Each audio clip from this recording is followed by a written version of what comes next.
હવે ફાર્મા ઇન્ડસ્ટ્રીમાં આપણે આયુર્વેદિક લઈએ કે પછી એલોપેથી લઈએ, સો એની અંદર ઘણી જગ્યાએ ક્લિનિકલી ટેસ્ટેડ એ વર્ડ યુઝ થતો હોય, એટલે એનો મતલબ શું છે?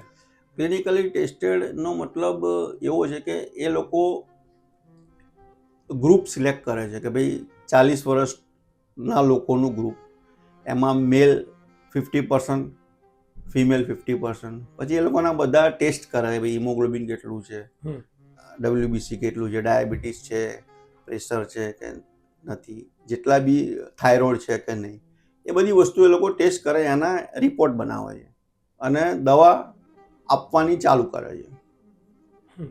સપોઝ કે એમને ક્લિનિકલ ટ્રાયલ લેવા છે થાઇરોઇડ ઉપર, તો એ જેટલા બી પેશન્ટ છે કે જેને થાઇરોઇડ છે એને આ બધું વસ્તુ ચેક કરશે કે થાઇરોઇડની જોડે બીપી પણ છે, થાઇરોઇડની જોડે ડાયાબિટીસ પણ છે. તો એ જે 20 પેશન્ટ, જે 40 પેશન્ટ છે, 20 ફિમેલ ને 20 મેલ, એ લોકોનું 40 લોકોને એક સરખી મેડિસિન આપશે, એક સરખો ડોઝ આપશે અને રોજ એમનું ટેસ્ટિંગ કરતા રહેશે.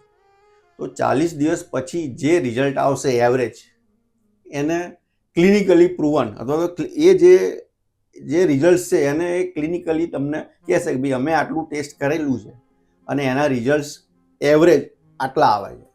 બરોબર. તો આ ક્લિનિકલી ટેસ્ટેડનું સર્ટિફિકેટ કાં તો ક્લિનિકલ ટેસ્ટિંગ એ ઇન્ડિયામાં ફરજિયાત છે કે નથી? ફરજિયાત કહી શકાય ને ના પણ કહી શકાય. ફરજિયાત એટલે કે જો તમારે બહુ મોટા પાયે તમારે કરવું હોય, એક્સપોર્ટ કરવું હોય કે ઇન્ડિયામાં બહુ મોટા લેવલે વેચવું હોય, તો તમારે દરેક વસ્તુનું ટેસ્ટિંગ તો જોઈશે. પણ આયુર્વેદમાં શું છે કે શાસ્ત્રોક્ત પ્રોડક્ટ જે છે અમુક, એ લોકોનું ટેસ્ટિંગની કંઈ જરૂર નથી હોતી. બરાબર. અને એલોપેથીમાં બધી જ વસ્તુમાં ક્લિનિકલી ટેસ્ટિંગની જરૂર હોય છે? જે રિસર્ચ કરતા હોય છે ને, જો જે કોમન થઈ ગયું એમાં તો રિસર્ચ કરવાની જરૂર છે નહીં. બરાબર. હા.